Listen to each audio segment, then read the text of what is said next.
Olá, minha turminha de radiologia. Vamos dar continuidade aos nossos assuntos da disciplina de higiene, profilaxia e autocuidado em saúde. No conteúdo de hoje, nós vamos falar sobre fungos e micoses e as suas medidas profiláticas. E nós vamos apresentar algumas doenças causadas por fungos, doenças essas que estão relacionadas com alguns hábitos comportamentais e outras que podem ser adquiridas através de contato direto, gotículas, né? E doenças que também podem ser diagnosticadas através de raio-x ou tomografia. São exames que vocês vão brincar muito no dia a dia de vocês, tá bom? Então vamos lá iniciar a nossa aulinha falando sobre fungos e as suas medidas de prevenção.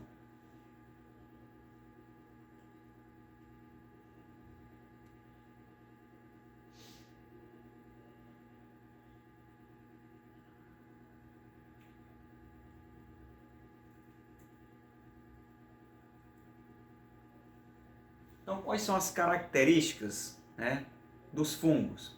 Então, eles se trata de micro-organismos que podem ser uni ou pluricelulares, né? São micro-organismos que possuem apenas um núcleo celular. Geralmente eles são imóveis, mas ainda existem aqueles micro-organismos, né, que conseguem ser móveis. Eles têm duas características também bem interessantes e importantes da gente compreender, também chamados de leveduras e bolores. Bolores são quando os fungos estão em processo de degradação, principalmente dos alimentos, dos pães, né? E aí ele começa a ter os bolos, né? E nos nossos alimentos, né? Da parte do processo de degradação que fica esverdeado. Outro exemplo bem comum que muita gente não sabe, né, é a presença de bolores nas cerâmicas de casas próximas às janelas e principalmente dentro do banheiro, né? E a gente acha que é uma manchazinha ali qualquer, aquela mancha estilo borra de café, mas aquela mancha é um bolor, é um fungo que, se você não tomar cuidados, não tomar as medidas de prevenção, as medidas profiláticas, você pode inalar aquele bolor, né, que é um fungo, e aí gerar uma infecção. Nós vamos ver e falar um pouquinho sobre essa infecção na aulinha de hoje, tá? E aí o fungo também tem algumas importâncias, né? Como processo de degradação, né? Muito importante para a natureza principalmente, né? Esse processo de degradação de alimentos, de animais, certo? Ele possui algumas classificações básicas e bem interessantes. Nós temos os fungos, que também são chamados de micose. Nós temos elas superficial, são aqueles tipos de micose que ela atinge apenas as nossas camadas mais externas da pele, né? Nossas primeiras camadinhas da pele, que é chamada de epiderme, tá? E essa camadinha, esse tipo de micose, eles têm uma apresentação em forma de máculazinha, né? São aquelas manchas que geralmente elas são amarronzadas ou acinzentadas na nossa pele. E também podem ser avermelhadas ou até mesmo esbranquiçadas, tá? Nós também temos as micoses cutâneas. Essa já começa a atingir as camadas mais profundas da primeira camada da nossa pele, que nós chamamos de epiderme. Nós temos a subcutânea, né? Essa já ultrapassa a epiderme e também a derme, que são as primeiras e a segunda camada da nossa pele, e já atinge o nosso tecido mais gorduroso. E a micose profunda, essa já começa a ter lesão, ou seja, atinge a primeira, a segunda, a terceira camada da nossa pele, podendo aí atingir músculo, tendões e outros tipos de vasos, né? Mas espera aí, professor, uma lesão causada por fungos, geralmente os fungos são mais presença de manchas, né? Geralmente sim, é o mais comum, é uma característica mais comum de fungos. Porém, Existem alguns tipos de infecções fúngicas que, ao atingir as camadas mais profundas da nossa pele, ela começa a ter lesões abertas e ocasionar o que a gente chama de tecido necrosado, necrose, né? Ou seja, morte tecidual. Temos uma doença aqui bem interessante, a gente vai apresentar para vocês, chamada de mucormicose.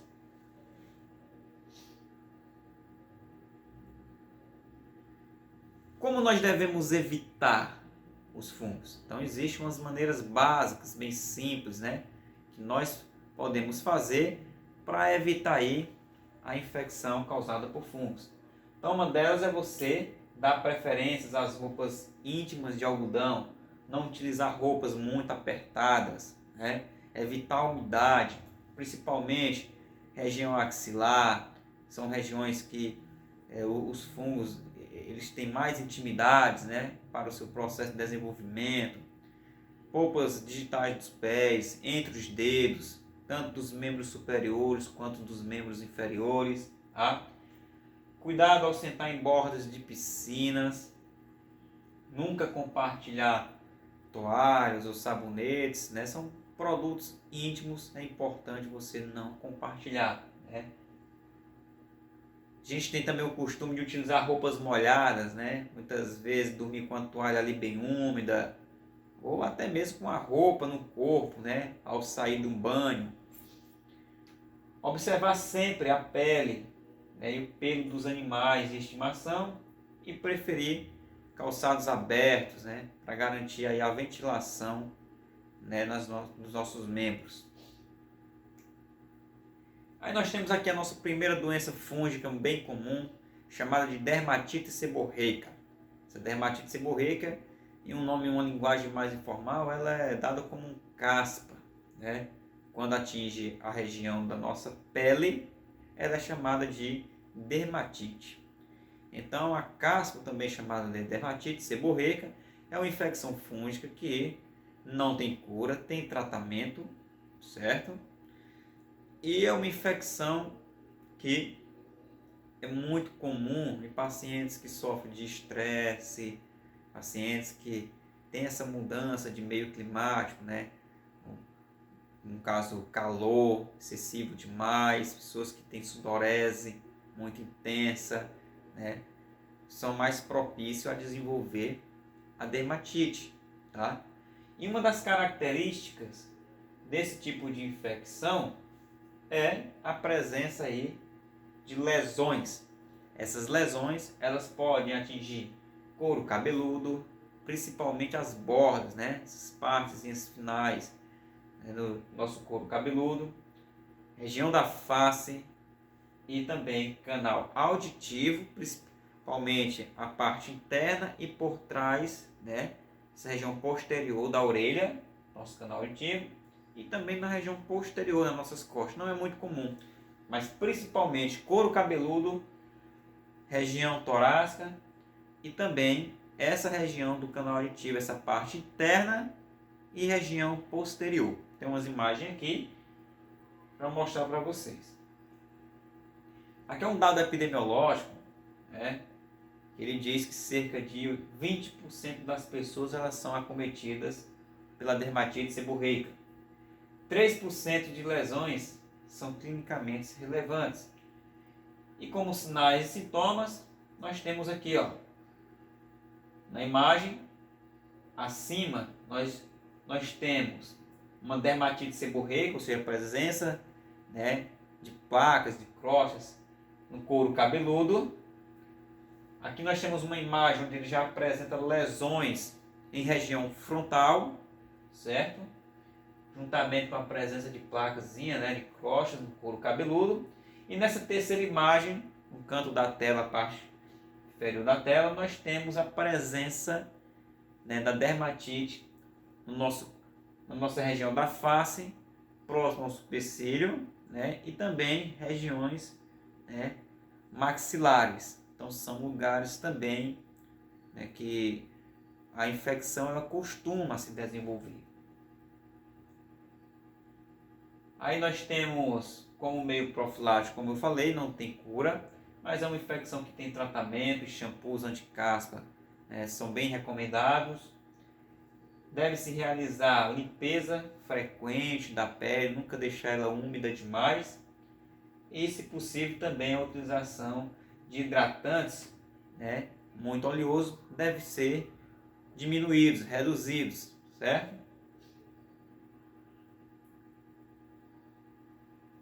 Outra infecção que nós devemos ter um cuidado é a presença de frieiras, ou também chamado de pé de atleta. São aquele tipo de infecção que ela causa rachaduras, lesões, principalmente entre os dedos. E também a presença de sinais como eritema, presença de avermelhidão, prurido intenso, coceira, E também uma sensação de queimação. Aqui eu tenho mais uma outra imagem mostrando já, além de mancha, já uma lesão, região plantar nos nossos pés. Então, como meio de profilaxia, o meio de prevenção é evitar, andar descalço, não calçar sapatos ou sandálias com os pés molhados e também evitar sapatos muito fechados, sem nenhuma ventilação. Aqui nós temos o que nós chamamos de onicomicose, tá? Então, é uma infecção que atinge principalmente as unhas, causa umas lesões que podem ser acometidas através do contato direto. Então é importante, professor, eu sou da área da radiologia, mas ao receber um paciente com esse tipo de lesão, pessoal, acredito que você já deve ter visto, presença dessas rachaduras, regiões das unhas dos nossos dedos. Então isso é uma infecção fúngica chamada de onicomicose, uma infecção que ela pode ser transmitida a partir do contato direto com as lesões, certo? Então muito cuidado, sempre realizar posicionamento, e atendimento com o paciente utilizando os equipamentos de proteção individual, como a presença de luva, calçar luvas de procedimentos. Aí nós temos o que a gente chama de tinea nigra, tinea do corpo, são manchas que apresentam-se na nossa pele, muito frequente nas áreas subtropicais e também tropicais, e também não é uma doença muito comum. Transmissão se dá a partir do solo ou do contato principalmente com os pó de areia, ou melhor dizendo, de madeira. E aqui eu trouxe uma infecção que nós devemos ter bastante atenção, que é a mucormicose. Essa é uma infecção que ela atinge tanto vias aéreas superiores e inferiores, quanto também o nosso trato gastrointestinal, principalmente intestino, levando a lesões, úlceras realmente no trato intestinal. Pode causar infecções cutâneas e rinocerebral, podendo atingir o cérebro.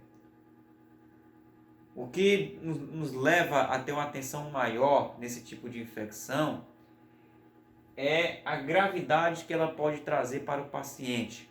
Ou seja, é uma infecção que ela causa necrose tecidual, morte do tecido. E aqui eu mostro para vocês, uma imagem representando aí uma onicomicose grave.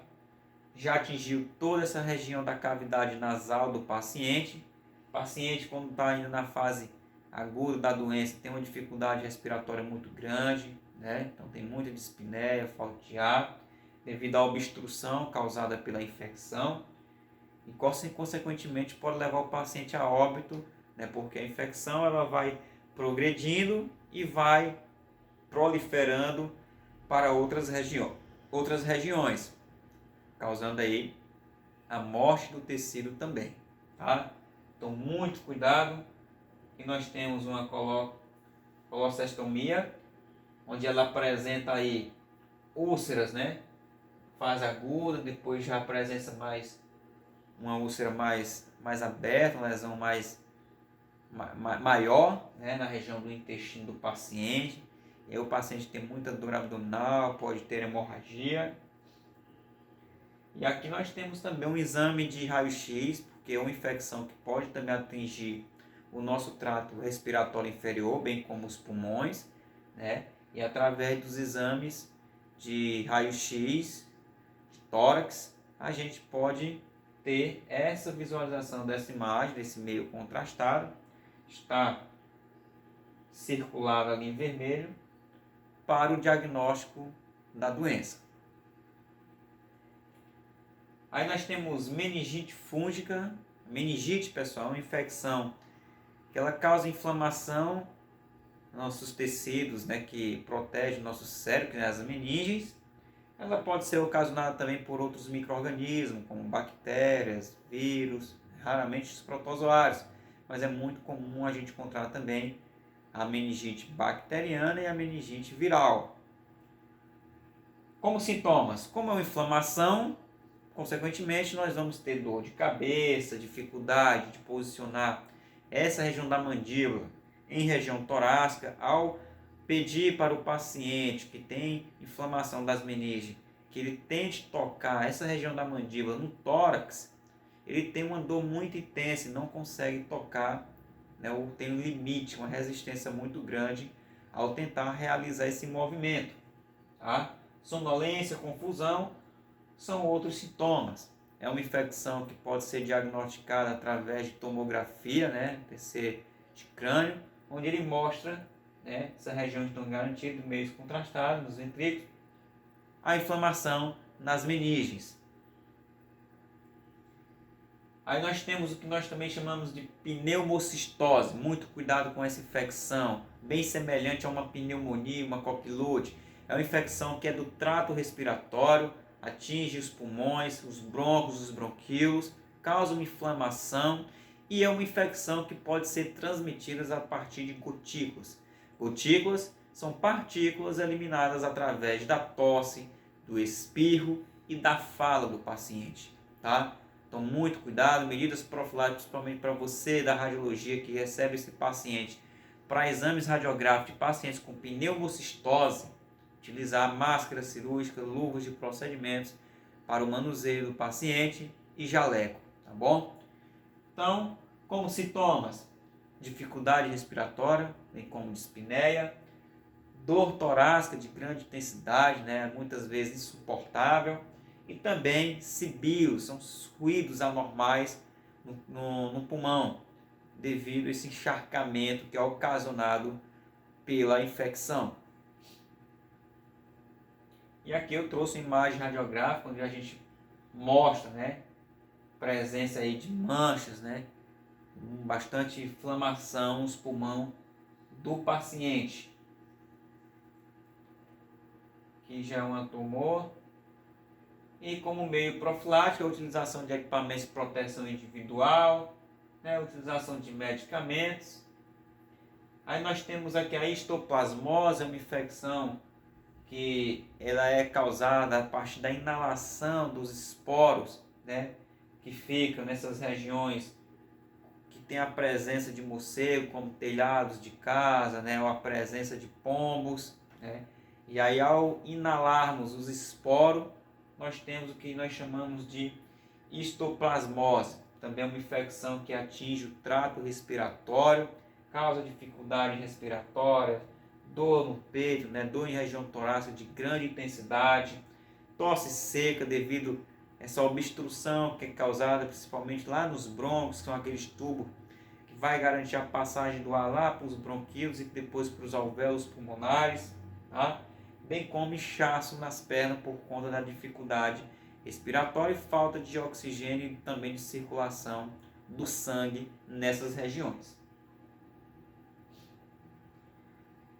E aqui nós temos uma imagem qual mostramos aí também, olha só pessoal, a presença aí de manchas, né, devido ao encharcamento, devido ao processo inflamatório causado pela histoplasmose.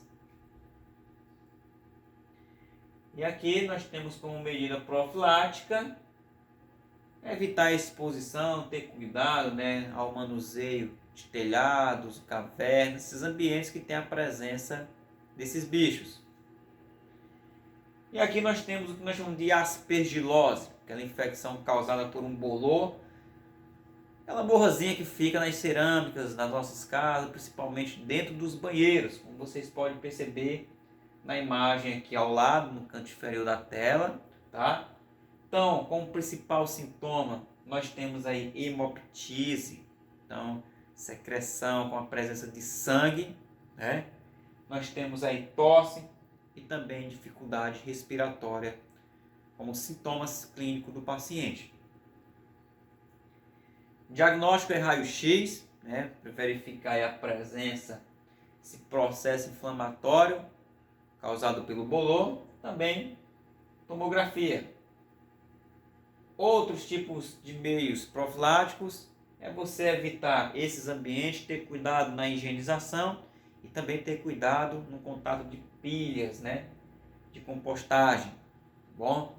Então aqueles pó, né, que a gente percebe, principalmente esses tipos de baterias e pilhas estouradas, né, muito tempo ali acumulado pode criar um fungo e você inalar acabar desenvolvendo a infecção. E aqui nós finalizamos essa parte da aula de hoje.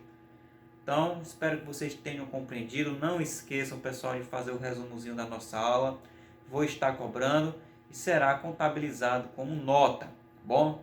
Então, um beijão a todos e qualquer dúvida pode entrar em contato comigo no WhatsApp. Até mais, até a próxima aula.